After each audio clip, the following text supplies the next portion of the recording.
রাজ্যে আবারও শিক্ষাঙ্গনে নৈরাজ্য, ফের তৃণমূল কংগ্রেসের বিরুদ্ধে দাদাগিরির অভিযোগ। ঘটনাটি ঘটেছে কাকদ্বীপের বীরেন্দ্র বিদ্যানিকেতনে।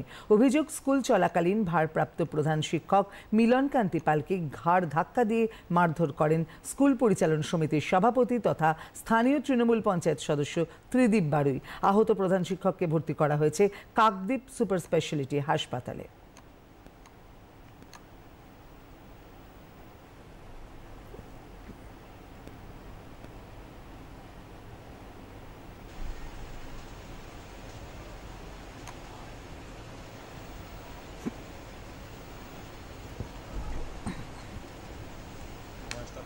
বিদ্যালয়ের প্রেসিডেন্ট এটি কাগজে লিখে নিয়ে চলে এসেছেন, বিভিন্ন মিথ্যা কথা লিখে।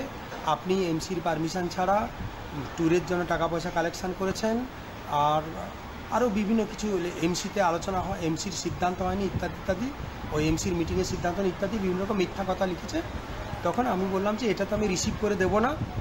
তখন বলছে কেন রিসিভ করবেন না, তখন বল প্রয়োগ করতে শুরু করলেন এবং তারপরে পাশের ক্লার্কের কাছে দৌড়ে গেলেন।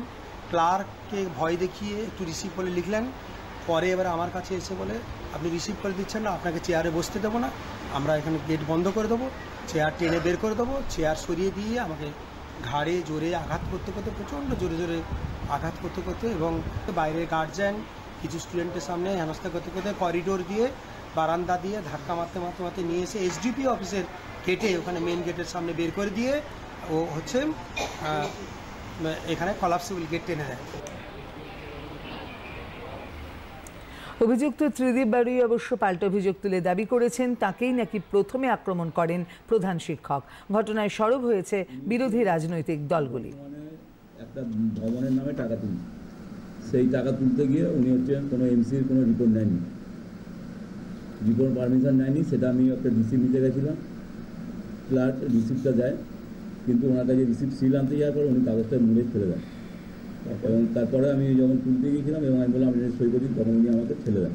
নক্কারতমভাবে একজন স্কুলের শিক্ষককে কিভাবে তৃণমূলের পঞ্চায়েত সদস্য পেটাতে পেটাতে বাইরে বের করছে, এর থেকে প্রমাণ হয় এই তৃণমূলের সরকার কোনো রকমভাবে শিক্ষিত সমাজের পক্ষে নয়।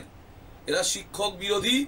এর আগেও বিগত দিনে দেখেছি শিক্ষকদের চাকরি চুরি এরা করেছে, তেমনিভাবে শিক্ষকদেরকে নিগ্রহ বিভিন্ন জায়গায় এরা করছে। তারই একটা ন্যূনতম নিদর্শন কাকদ্বীপের ঘটনা।